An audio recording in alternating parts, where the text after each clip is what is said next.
Welcome back Gujarati engineering academy ચેનલમાં બધા મિત્રોનું સ્વાગત કરીએ છીએ। આજે આપણે વાત કરશે સેમેસ્ટર 3નો ઇમ્પોર્ટન્ટ સબ્જેક્ટ તો કે ડિજિટલ ઇલેક્ટ્રોનિક્સ ફંડામેન્ટલ કરી નવા ડીઆઈ સબ્જેક્ટ કોર્સ સાથે આવેલું છે।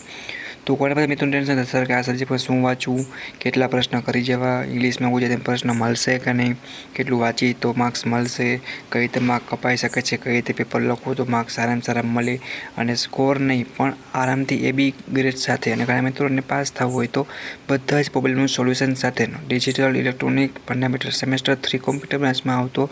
નવા સબ્જેક્ટનો ફૂલ વિડીયોની લિંક તમને નીચે મળી રહેશે, પ્લસ આપણી યુટ્યુબ ચેનલની પ્લેલિસ્ટમાં અને પ્લસ સેમેસ્ટર 3 કોમ્પ્યુટરના વોટ્સઅપ ગ્રુપમાં પણ સેન્ડ કરવામાં આવ્યો છે। તો બધા મિત્રોને વાંચવાનું છે, સારી રીતે પાસ થઈ જવાનું છે અને સપોર્ટ માટે આપણી યુટ્યુબ ચેનલને સબસ્ક્રાઈબ કરી સેમેસ્ટર 3ના બધા સબ્જેક્ટના MP વિડીયો માટે વોટ્સઅપ ગ્રુપમાં જોઈન થઈ જાઓ અને બેલ આઇકન પ્રેસ કરો અને GTU એક્ઝામ માટે બધાને all the best for video જોઈ લ્યો અને એ રીતે આખું પ્લાનિંગ કરી વાંચી રીડિંગ કરો અને GTU એક્ઝામ આપો। ઓકે મિત્રો, thank you, take care, bye bye, thank you for watching Gujarat engineering academy, all the best your GTU।